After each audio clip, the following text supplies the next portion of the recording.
Okay guys, so what I have here is just an old jar that I saved from cooking. And what I've done is I have divided the jar into 3 different sections. I just used a permanent marker on the outside. You can wash it afterwards and the marks are going to remain. So what I suggest you do is, if you want to try this yourselves, is about 3/4 of the way up the jar, make a little bit of a line. All right, this is your first marker. About 1 finger width or about 1 centimeter above that, make another line. Right? And then about 1/2 centimeter above that, make a 3rd line. These are going to be your markers for what level you need to fill your jar up for each set of materials that we're going to be using. So the largest bit of the container of your jar is going to be the gesso. I prefer Liquitex. I've used other brands. Honestly, I find this one is the best. It's got the least amount of grit and contaminants in it. And it just works very, very, very well. It gives me also enough time to spread on the paper, and it doesn't dry too quickly.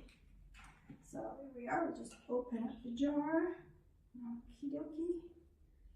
Right here. Okay, here we are. No, accidents happen. All right, so this one here is going to go up to my first line. So here we are, up to the first line. I fill it all the way up.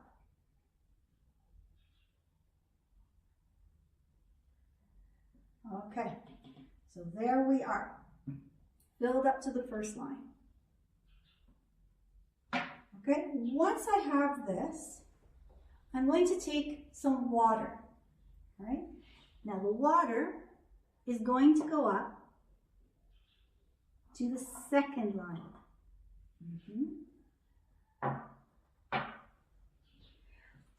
Now for the next stage, the next material that I use is fine pumice powder. Now you can actually, I know I have seen this in some hardware stores, such as for example Home Depot. I do know that they carried it the last time I saw it, but it's also available in different art supply stores. Now please be careful, it has to be fine pumice powder, because if it's not fine, it's going to be very gritty. And when you actually are going to spread this on the paper, the grittiness is going to show through, and it's going to have a lot of particles. It's going to look like you have little stones stuck to your surface, which is something you definitely don't want to have. So the finer your powder, the better. If you really, really want to, you could even add a bit more pumice powder. I mean, you don't have to follow it exactly, but close enough. Close enough to that line. So if it goes a little bit over, it's okay. If it goes too far over, then you have a bit too much pumice. All right, now it's starting to sit on the top of the surface. I think we're getting to where we want it to be.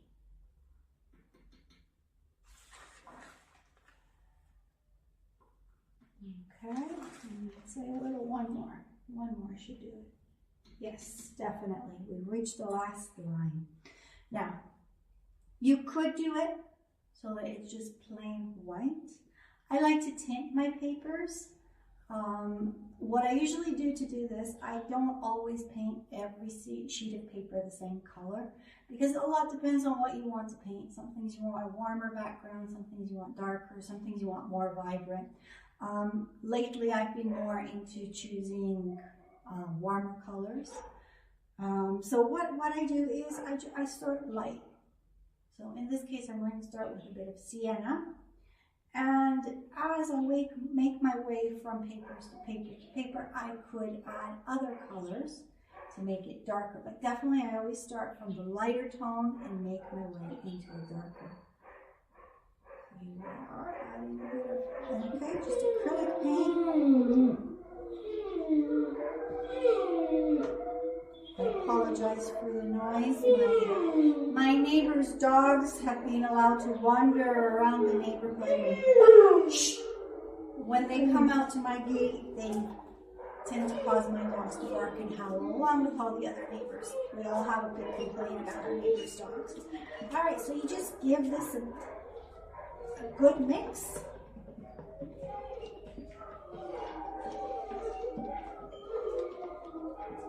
Right now I'm seeing this is too light. I would prefer it to be much darker than it is. It's a very, very light flesh color. That's not a tone I'd like. So I just add more acrylic, and you just play around until you get the color that you like. You can mix other colors, create your own. We're just creating a shade that we think will make a good background. Alright, the other thing I'd like to say, what I'm doing is, I'm very fortunate I have a glass table. As you saw, I spilled a bit of the gesso on the table. It's very easy for cleanup, just water and it's done. If you don't have access to a glass table, obviously not everybody has the fortune that I do in this case, you know, just a sheet of plastic paper, plastic tarp, and you can reuse it. You know, wipe it down afterwards if you can, and if not, just use the back. Okay, so now we're going a bit orangey, so we still need a little bit more.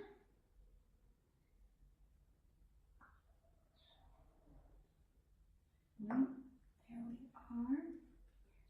This is not a set that I usually use. These are the Rembrandt Royal Talons acrylics. I got them as a set because I thought, oh, I really like the colors, but it turns out they're just a bit too fluid, too liquidy, too thin for my particular taste. I'm finding I have to add a lot more of this color to get any sort of a reaction in comparison to the other ones that I use. I like to use Polytechnic, if anyone's ever heard of those. They come out of Mexico. And they're a good thick brand. You need very, very little of it, and it works very, very well. Okay, well, it could be a little darker. Maybe I'll add just a smidgen of black, just a smidgen. There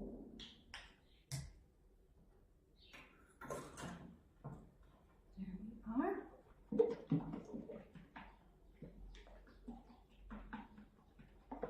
Okay. So this is good. This color is good. Move this out of the way. There we are. So I ended up getting a kind of a tan color. Maybe I think I will add a little bit more. I'm just finding it too light, too similar to the white. Which is very disappointing. I've used practically an entire tube of paint and I almost have no tint coming out of it. So note to self, do not buy these to do this again.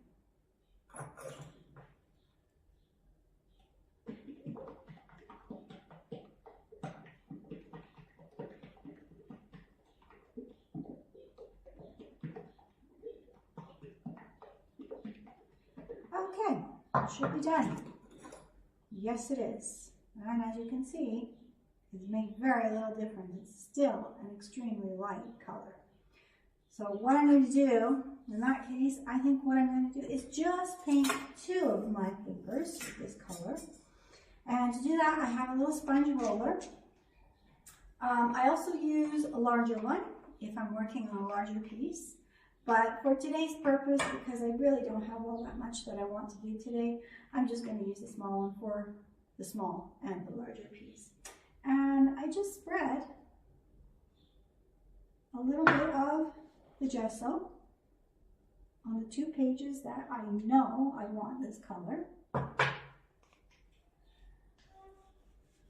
And with my roller, I just spread it on.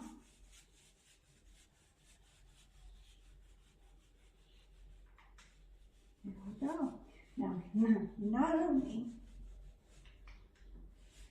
did that paint come out a bit too liquidy. It also didn't blend very well with the gesso. And I know the problem is not the gesso, it is the paint. So, but it doesn't really matter. Here we are. It's a bit more effort for me, but we can smooth this out easily. There we are. One done there. Spread this one out here.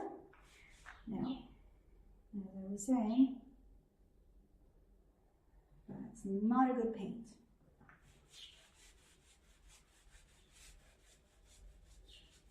Which actually, it really surprised me because I've heard good things about this paint, but I'm struggling with this one.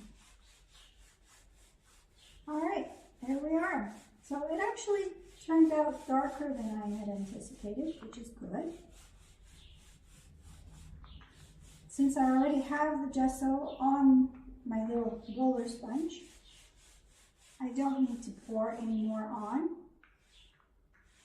And I just go in the opposite direction of what I did the very first time.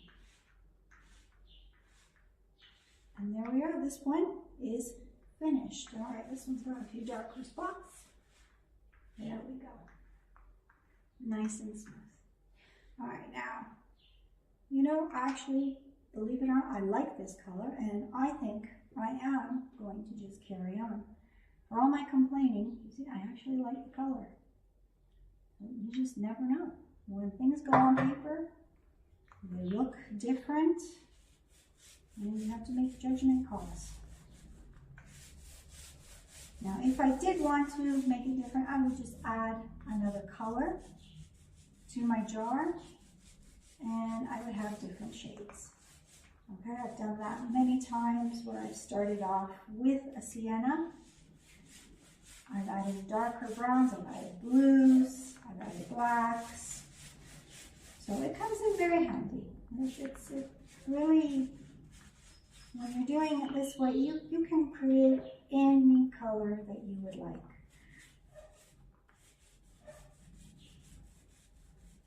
There we are.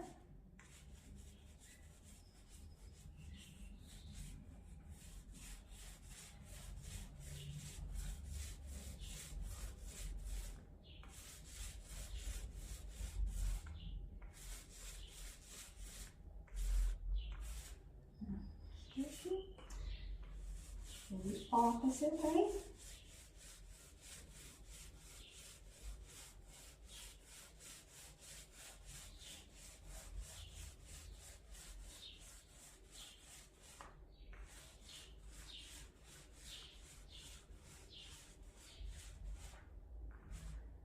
Now for this one here, I think I added a bit too much paint.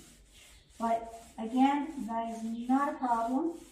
I'm going to go on to the next paper, the large sheet that I have. And then I'll just come back to this one because it's giving it a few minutes to dry, a bit more. And then I'll just go the opposite direction. All right, this one is much larger, so add more.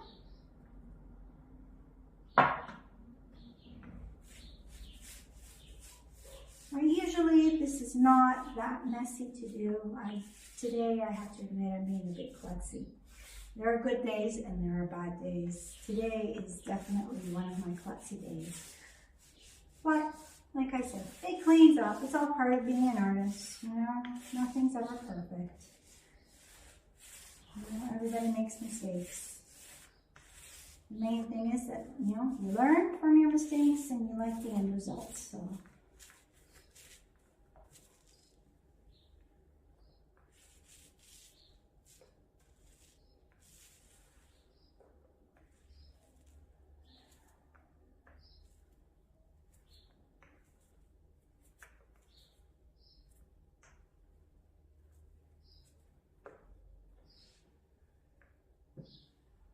Now I added a bit too much paint, so I just pick it up with the roller and I put it back into the jar.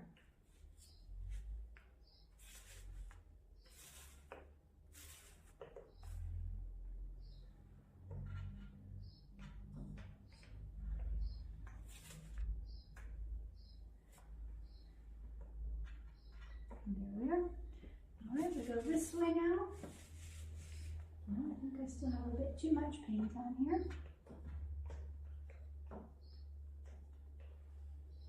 Now this can be used on paper. I've done this on MDF boards. I'm assuming you could also do it on glass if you would like to. Although I have never tried that. That's an experiment. But it works very well on paper. It works very well on MDF boards. I especially love to paint with soft pastels on MDF board with this technique, because I find that the surface of the paper or the MDF board with this sort of pumice on it, it's in between pastel matte and UArt of the finest grit. So it doesn't hurt your fingers as much as the UArt, because UArt, if you're not very careful, you can actually make your skin bleed on your fingers if you're blending. And pastel matte is very, very smooth, and it just doesn't have that extra grit to it that I do like to feel on my paper. So it's something in the middle. You know, there's no one perfect one. You just experiment and see what you like. Okay, and almost done. Now, as you can see, the big paper is starting to buckle, and that has to do with the size of the paper. However, as it's going to be drying, it's going to lose that buckle. All right, now let's go back to this one that I said that I had added a bit too much paint. There we are.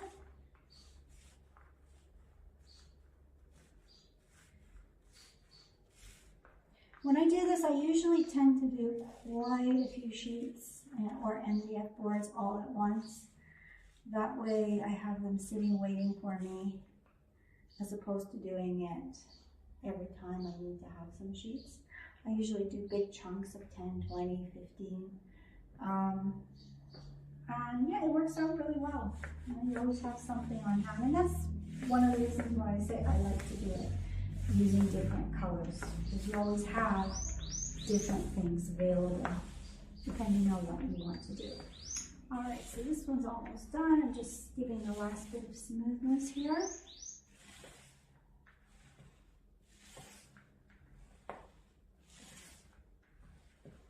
All right, one tip, one advice I will give you: do not do this on a rainy day, and do not do this whenever it's very humid. I've done this before, and when I was first learning, and I didn't realize that the humidity in the air actually made quite a difference in how this dries. And the longer the paper stays wet, the more chance you have of the paper staying buckled. Again, it's not a problem. You can solve it by flattening your paper under weights with a damp paper towel, but you have to wait a longer period of time then for that paper to straighten. And if it is very, very humid, as it was on the particular day that I did this, I had to literally wait 3 days for my paper to dry so that I could actually use it. So yeah, I would recommend doing it on a sunny day. What I'm going to do right now is I'm going to take the tape off, and what I do, I bring them outside and they sit in the sun, and within 5 minutes they're totally dry and they are relatively buckle free. This one I think is going to have a few buckles, but again, I will just put it under some books overnight, and you know, I'd say probably in about 4 hours or so, this one's going to be dry and flat. Okay, so here we are. This is about a day and a half after I was making the papers, and I just thought I would bring them up here, do a little bit of a close-up so that you can actually see. This is the texture. It is sanded, but definitely nowhere near as rough as the UArt sanded papers, but much, much, much rougher than pastel matte. As you can see, it's got the little rim, nice and clear. The color actually turned out quite nice, and best of all, there is no buckling. As I was saying, I just put them out in the sun. The sun dries out the moisture. Just in case there is a little bit of buckling, what I do is I just put it under a heavy weight, like some books, overnight with a damp paper towel, and it's perfectly fine. And this one here was the large paper. Again, as you can see, minimal buckling. In fact, this one I think I will put in again under some weights, because I do notice there is just a little smidgen of a buckle in the center of the paper. And I do like to have my papers nice and flat. So there we go, guys. So this was the technique that I used for making my homemade paper. I hope that it was helpful to you.